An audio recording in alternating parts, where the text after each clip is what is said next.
national stage now as an issue. And I started being interested in looking at some of the more innovative approaches to work life, and found that in the private sector there were some really exciting things going on. So that background is really what brought me to suggest this as my topic for the Ernest Chapman Cox Sabbatical Project.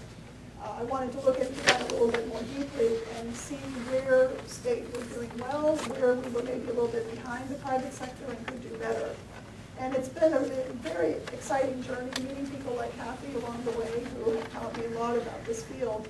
And there's, I think, a number of areas where we could look to possibly enhance our mission and the day-to-day lives of our Foreign Service officers by offering things like possibly greater workplace flexibility, which was the topic I really focused on for the May issue of the Journal, for those of you who might have seen that. And if you're interested in that piece of it, which I'm sure we'll talk about here too, you might want to take a look at the article for a little bit.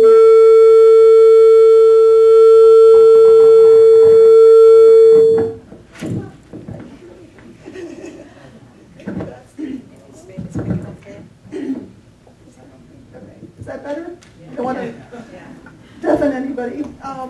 So in any case, I started really looking at all of these best practices and found again that there were places where workplace flexibility being one of them, we could do a little bit better at offering officers and everybody else, but again, I'm looking at it more from the Foreign Service side, greater flexibility in how they do their day-to-day work to better help them juggle and cope with the many demands that we all have outside of work.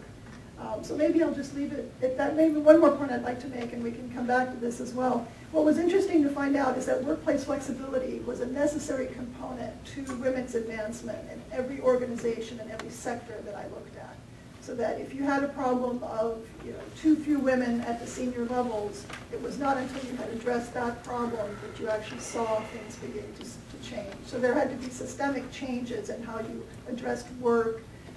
There had to be other things in terms of how you addressed career opportunities for women over the course of their careers as major life events happen, like the birth of a child, elder care crises, and things like that. So there were certainly other components, but the workplace flexibility was key, which is, again, why I focused on that, and I hope we can have a lot of chances to talk more about.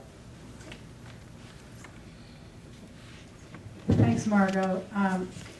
With that, I think a good segue would be to talk about work-life programs at the Department of State. And there is an office, HRER, Work-Life Programs, and it is managed by my good friend and former colleague, Judy Ikels.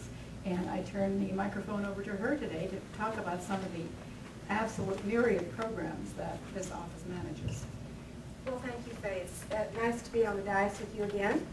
And it's really a great opportunity to speak to AFSA. Thank you so much for the invitation. I really appreciate it. I was interested when I came in. Susan said I wasn't even aware that we really have a work-life division here. And I think a lot of people don't know that. So I want to point you, one of the things that we're trying to do is to, when we're talking about the intersection of trying to make all these things work, we've developed this new logo and we're putting it everywhere. We're putting out every announcement to try to let our colleagues know that this, when you see this, it's come from our office. And what we're trying to say here is that everybody is trying to balance the clock.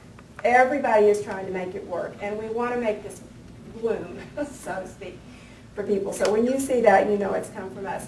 And there's also a handout on each person's seat that represents just the, sort of the tip of the iceberg about a program that the State Department supports for all its employees. I'll talk to you about that in just a second. When we talk about balancing, some of the programs that we have, I think, actually end up balancing your checkbook as much as your life. But in fact, that is part of keeping everything going. And the department does have a lot of programs that are designed to help support people in this mobile lifestyle that we have. It's something I know a lot about because I am a 30-year veteran as a Foreign Service spouse as well. 6 overseas assignments, 2 children born overseas, the whole elder care, I mean, you name it. I've been through all of that personally, and also as a professional working in the Family Liaison Office. So the department, I think, has a pretty good story to tell. The statistics look pretty good on some things, but I will say this just right up front. For example, we spend over $10 million to help our employees repay their student loan debt. Now, that's very impressive, but if you're not one of the people who gets that money, then you say, well, you know, that's another program. We have child care subsidies for people who need help in getting their children in licensed child care. And that supports 120 children a year for 80 employees, but the good news is that only 80 of our employees have a salary that is low enough to qualify them. So there's help, and then there's the good news, you know. There's good news that we have child care centers here, 2 beautiful child care centers here in Washington, right over here in SA1. There's a center with 100 children in it, soon to grow to 129. Well, that's great if you've got your child in there, but if you've just come back from overseas and you're looking for something, then you look at this and people say, well, you know, that's fine, the department is doing this, but it's not helping me. So part of our challenge is to figure out how to connect people with the energy and the services that are out there. Elder care is a big issue for people. We're all living longer. I guess that's basically a good thing.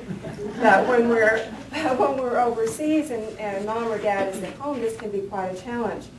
You might be interested to know that we authorized 174 trips for individuals last year to come home, especially to take care of their elders. And so that cost about $2,000 a round, so it's not insignificant. We also have a way to get people home when there are emergencies called unusual personal hardship. It's sort of the catch-all for everything that happens. And those are authorized again in the Office of Work Life. So we're happy about that. And then with regard to this information quest, this is a program that the Department of State pays a per capita fee for every employee. It's a service that's available 24/7 from anywhere in the world. And there are counselors and consultants there to help on a whole range of issues, from finding child care, elder care, legal issues, financial counseling, and so forth. And I want to make the point that it's different from other resource services.